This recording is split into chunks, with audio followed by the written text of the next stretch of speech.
Welcome everyone to my little corner of YouTube. In this video, I'm showing how I make my sugar scrubs. Every great scrub starts with the base, and the base of this one is emulsifying. So lotion is a mixture of oils and butters and water, and you add an emulsifying wax to keep the water and the oil from separating. The base of these scrubs is the same, except it does not have water. You add the water when you use the scrub itself. And when you do add that water, the base turns into a lotion that is soft and silky and creamy and just delightful. Added to that is organic cane sugar, which when it dissolves, it doesn't leave a bunch of sugar crystals left. It dissolves a bit more quickly than regular white granulated sugar, or so I found when I used the product myself, and that's what customers have told me as well. These scrubs are being made for the Saturday Morning Flashback Collection, so I'll be dividing the base into 4 different sections, one each for Fruit Loops, Fruity Pebbles, Cinnamon Toast Crunch, and Captain Crunch Berry. Of course, I've changed the names for the product to respect the copyrights, but the scent is from those 4 breakfast cereals. The Saturday Morning Flashback Collection was inspired by the cartoons that we used to watch as kids and the breakfast cereals that we used to eat at that time. So it's really kind of harkening back to a time before we had to start adulting with all of our adult responsibilities. And it's just a really sweet, nostalgic collection that I really enjoyed creating. So after all of the oils and butter and emulsifying wax and other ingredients were added, I melted them down and then cooled them off so that they re-solidified. Here you see me mixing up the base with a hand mixer, and this is the point where I start to make a mess. So this batch of sugar scrubs is bigger than the batches that I usually make because I'm scaling up a little bit, and the container that I have is not big enough for the base plus all of the sugar that I'm adding. But while things are still nice and neat here, I want you to take a second and appreciate the texture of this base. Look how incredibly creamy that is. It looks like whipped cream. It is absolutely amazing and it feels glorious on the skin. I love this base. I reformulated several times and this is my favorite recipe.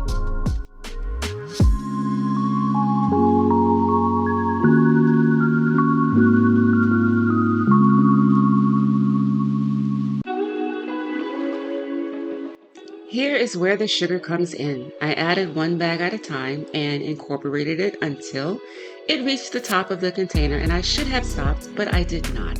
You'll see when.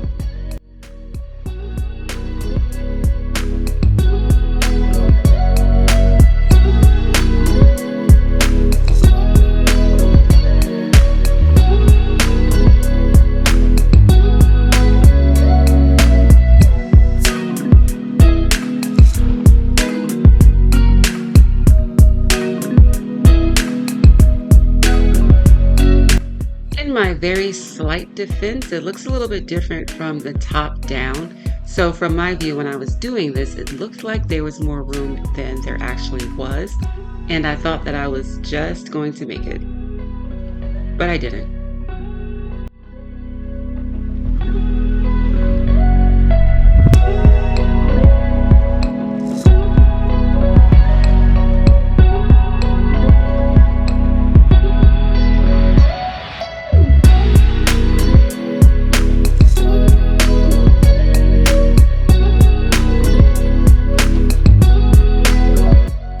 I finally had sense enough to separate this big batch into a smaller container.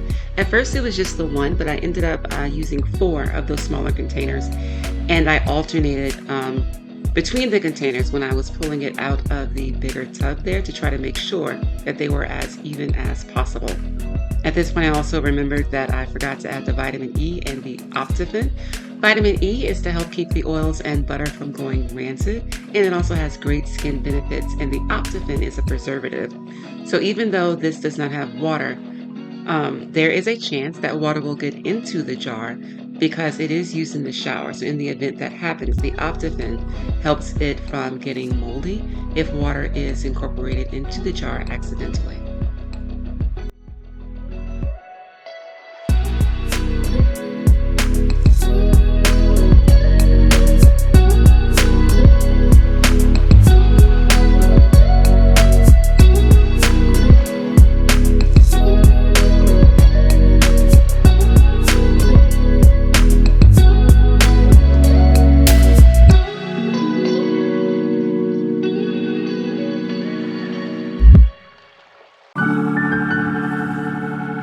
So I finally got my life together and got the scrubs into these 4 separate containers. The way that I made each of the 4 batches is identical. First, I add the fragrance and I mix that up, and then you'll see me separating it into either 2 or 3. Actually, I think it's 3 for all of them. Different containers, smaller containers, because I colored each one of the smaller containers in a different color. Then you'll see me line them up on a sheet of press and seal, which is what I use to put into the piping bag and then pipe them into the jars.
At this point, I faced another size debacle when I realized that the sheet of press and seal I'm using here is not big enough for all of this piping mixture.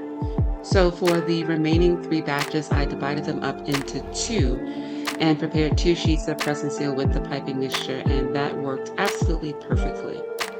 At this point, I'm going to stop talking and let you just enjoy watching the rest of the video. After this, it went very smooth and it was very soothing to me, and I absolutely love doing it. So that I hope that it's soothing for you to watch and that you love the end result as well.